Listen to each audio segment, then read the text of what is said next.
Perawatan apa aja nih yang aku lakuin pada waktu itu karena terkena infeksi luka sesar.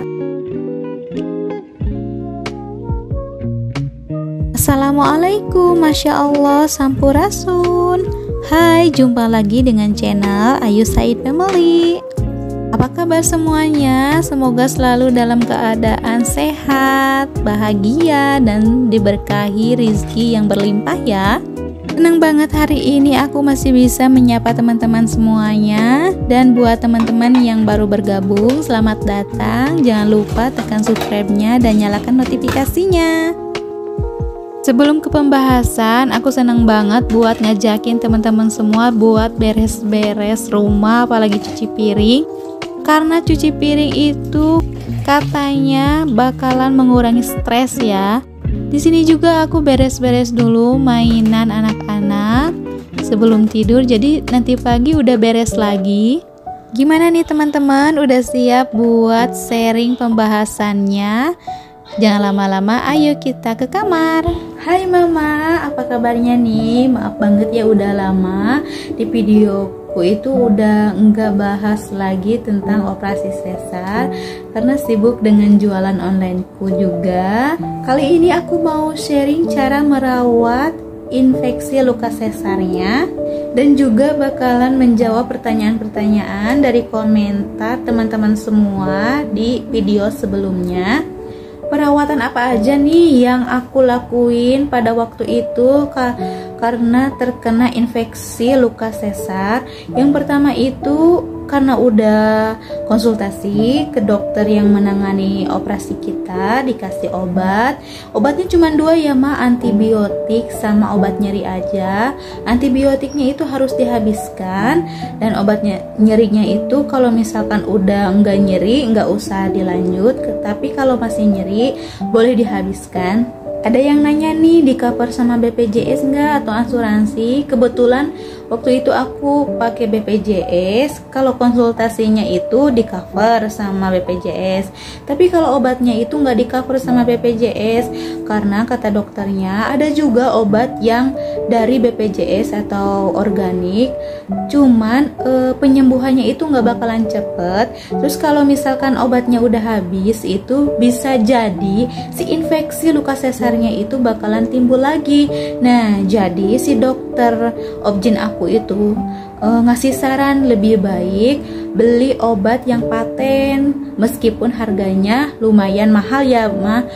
500.000 itu dapat 10 butir, dan itu benar-benar nggak bisa beli sembarangan, harus dengan resep dokter juga.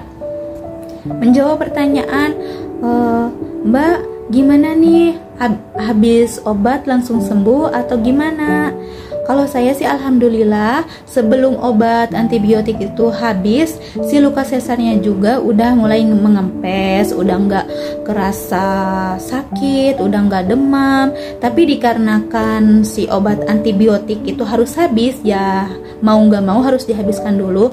Takutnya kalau kita stop nih, mentang-mentang udah sembuh, kita stop bakalan timbul lagi infeksinya. Jadi dihabiskan dulu obatnya yang dari dokter. Jangan sampai telat dan mentang-mentang udah sehat jadi ya udahlah ya, nggak usah minum obat lagi. Itu tuh nggak boleh ya Maya. Selanjutnya udah dari dokter nih, kita juga harus menjaga pola makan. Takutnya timbulnya infeksi luka sesar itu karena makanan kita yang kita konsumsi, makanan yang nggak bergizi, pokoknya makanan yang sembarangan aja.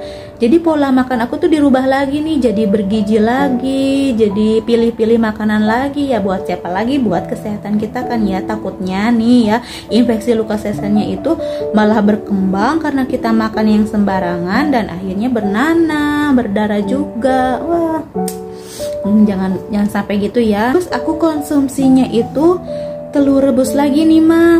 Sehari itu habis 6-5, pokoknya tuh minimalnya itu telur rebus yang putihnya itu minimal 3 butir sehari ya Ma. Makan sayur-sayuran lagi, buah-buahan lagi, apalagi minum air putih itu jadi lebih dibanyakin, yang tadinya misalkan 1 liter jadi 2 liter, nggak apa-apa sering pipis juga, yang penting kita kan banyak minum air putih dan itu sangat disarankan. Selain makanan yang bergizi juga pola tidur, terus kita mengelola kesetresan kita nih, ya maklum lah ya, apalagi saya yang udah punya anak 3, masih kecil-kecil juga, terus habis operasi sesar, harus jualan online juga. Kita tuh harus mengelola pikiran kita itu biar nggak stres, happy gitu pokoknya.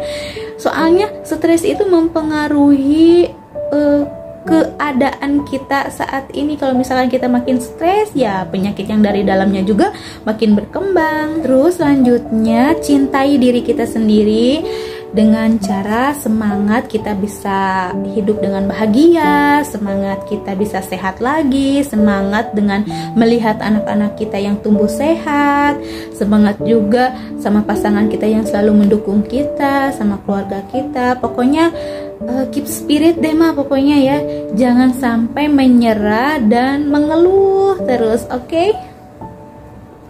Selain itu, aku juga sering cek ya mas, si luka sesarnya itu pakai cermin di pagi sama malam hari. Itu dicek nih, sampai sekarang juga masih ngecek juga.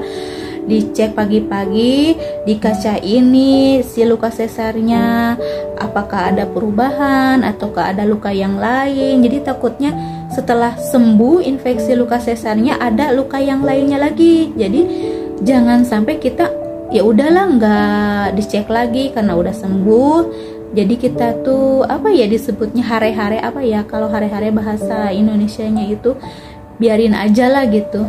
Ada pertanyaan lagi, Mbak gimana nih kalau pakai obat Cina atau mengonsumsi madu? Oh kalau itu kembali lagi ke kondisi keuangan sama kondisi badannya mama juga, teman-teman semua. Kalau misalkan memungkinkan nih, bagus nih obat Cinanya boleh.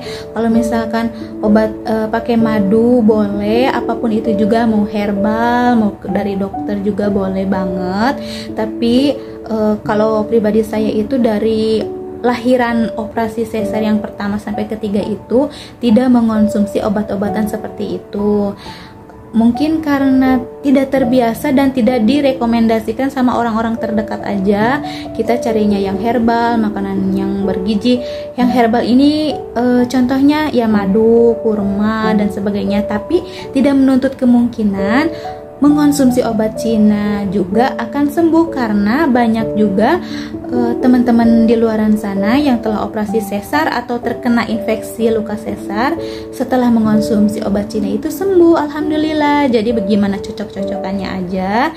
Terus jangan berhenti ikhtiar. Kalau misalkan mengonsumsi obat atau melakukan pengobatan ke dokter satu itu nggak cocok, nggak sembuh juga, jangan menyerah, kita datang lagi ke dokter yang lainnya, terus kita mengonsumsi misalkan obat-obatan yang lainnya, herbal juga, yang penting masih aman, apalagi yang masih menyusui aman untuk bayinya juga. Mungkin segitu dulu pembahasan kali ini, informasi yang aku sharing ke teman-teman semua tentang pengalaman aku perawatan pasca infeksi luka sesarnya. Kalau teman-teman semua, mama-mama semua yang punya pertanyaan boleh tulis di komentar, atau pengalaman lainnya juga, atau mungkin cara perawatan lainnya boleh di sharing juga, tulis aja di komentar. Sampai jumpa lagi, semoga bermanfaat ya. Ikutin terus daily mini vlog aku. Sampai jumpa, assalamualaikum.